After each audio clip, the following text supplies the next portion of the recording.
General retired Rahil शरीफ की दबंग वापसी आपने देखा, पाकिस्तान के अंदर आए हुए हैं, खुश खुरम नज़र आ रहे हैं, सेहतमंद नज़र आ रहे हैं, प्रॉस्परस नज़र आ रहे हैं। जनरल राहिल शरीफ जब यहाँ से गए थे तो लोगों का ख्याल था कि शायद वो वापस नहीं आएंगे, लेकिन उन्होंने साबित कर दिया कि अगर आपका पीर कामिल हो तो उसकी करामात से आप पाकिस्तान के अंदर क्या दुनिया भर में कुछ भी कर सकते हैं। उस पीर की कामिलियत के तहत, उसकी करामात के तहत वो वापस आए हैं। उसी फॉरेन ऑफिस के अंदर वो वापस गए हैं जहाँ से लोग ऑब्जेक्ट किया करते थे कि इनको नो ऑब्जेक्शन सर्टिफिकेट नहीं देना। उसी पार्लिमान के अंदर भी वो गए हैं जिस पार्लिमान का उनके जो टेन्योर था चीफ आर्मी स्टाफ का, और उस दौरान उसका घेराव हुआ, उसको धक्के मारे गए। उसी पार्लिमान में वापस आए। मियां मोहम्मद नवाज शरीफ ने ये फ़ैसला किया था कि राहिल शरीफ को चीफ आर्मी स्टाफ बनाना है। उसके बाद मियां मोहम्मद नवाज शरीफ और राहिल शरीफ के दरमियान किस किस्म के ताल्लुकात रहे, एक लंबी तारीख़ है।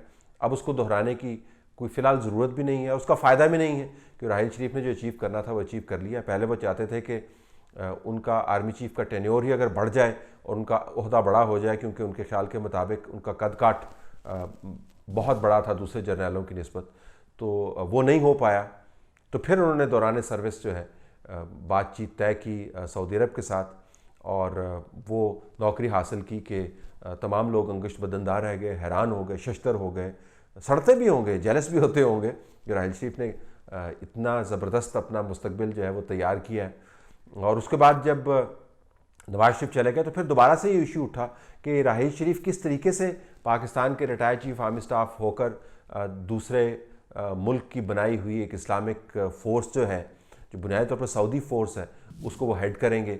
वो ओथ ऑफ ऑफिस जो है वो उस एलिजियंस जो है वो उस मुल्क का उठाएंगे। वो यूनिफॉर्म कौन सी पहनेंगे? उन्हें यूनिफॉर्म पहने नहीं, आराम से सूट टाई लगा के फिरते हैं और वो फ़ोर्स को कमांड करते हैं, और छोटे मोटे कामों में हाथ नहीं डालते, बड़े बड़े काम वो करते हैं, ऑपरेशनल प्लानिंग करते हैं। अब लोग पूछ रहे थे कि वो पाकिस्तान क्यों आए हुए हैं। बड़ी सादी सी बात है, क्राउन प्रिंस मोहम्मद बिन सलमान बहुत अहम शख्सियत हैं दुनिया भर में। उनकी वजह से सऊदी अरब जो है एक नए अंदाज से देखा जा रहा है, और उनका एक बहुत बड़ा इनिशिएटिव है। पाकिस्तान का दौरा भी कर रहे हैं, हिंदुस्तान का दौरा भी करेंगे, उसके बाद ईस्ट एशियन कंट्रीज़ में मलेशिया, इंडोनेशिया की तरफ भी वो जाएंगे। तो बहुत बड़ा उनका डिप्लोमेटिक एक ऑफेंसिव है। उस हवाले से वो पाकिस्तान के अंदर आए हैं एडवांस टीम के तौर पर। नवाज शरीफ के जाने के बाद राहिल शरीफ का रास्ता दोबारा रोकने की कोशिश की गई थी, उनके करीबी हल्के ये कहते हैं, लेकिन सऊदीज़ ने कहा जी सवाल ही पैदा नहीं होता, हमने जब हाथ रख दिया है राहिल शरीफ के ऊपर तो कौन इनका रास्ता रोकेगा। एनओसी है नहीं है, 2 साल आपको रिटायरमेंट के बाद आराम से खामोशी से पाकिस्तान के अंदर रहना है, कोई और जॉब नहीं करनी, ये इमैटीरियल बातें थी। तो राहिल शरीफ वहाँ पर गए, उन्होंने नौकरी ली। एफबीआर की मजाल नहीं है कि उनसे पूछे कि वो कितनी तनख्वाह वहाँ से ले रहे हैं और उसके ऊपर कितना टैक्स दे रहे हैं। ये एक फ़रोही किस्म की बातें। इतनी बड़ी फ़ोर्स को वो कमांड कर रहे हैं, इतने अहम मुल्क के अंदर वो मौजूद हैं।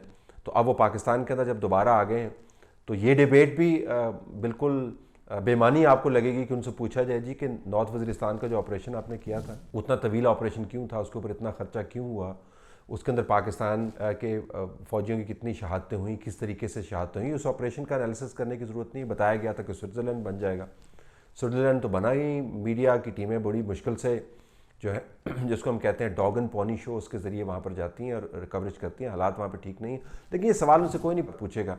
बस यही है कि वो सऊदी अरब के अंदर मौजूद इस्लामिक फ़ोर्स के सरबराह की हैसियत से वो यहाँ पर मौजूद हैं और काम कर रहे हैं।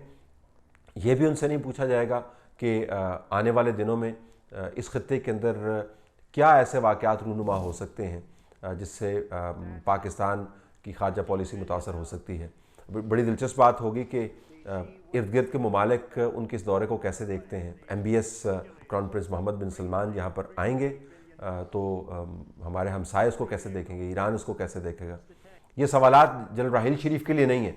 जनरल राहिल शरीफ दबंग तरीके से वापस आए और उनके चेहरे पर लिखा हुआ था, अगर आप पढ़ना चाहें तो रोक सको तो रोक लो, मैं तो वापस आया रहे। और इन तमाम चीज़ों के साथ साथ राहिल शरीफ ने एक नया मॉडल भी दिया है कि आपको अपनी रिटायरमेंट को कैसे प्लान करना चाहिए, ऐसे प्लान करना चाहिए जैसे जनरल राहिल शरीफ ने की है।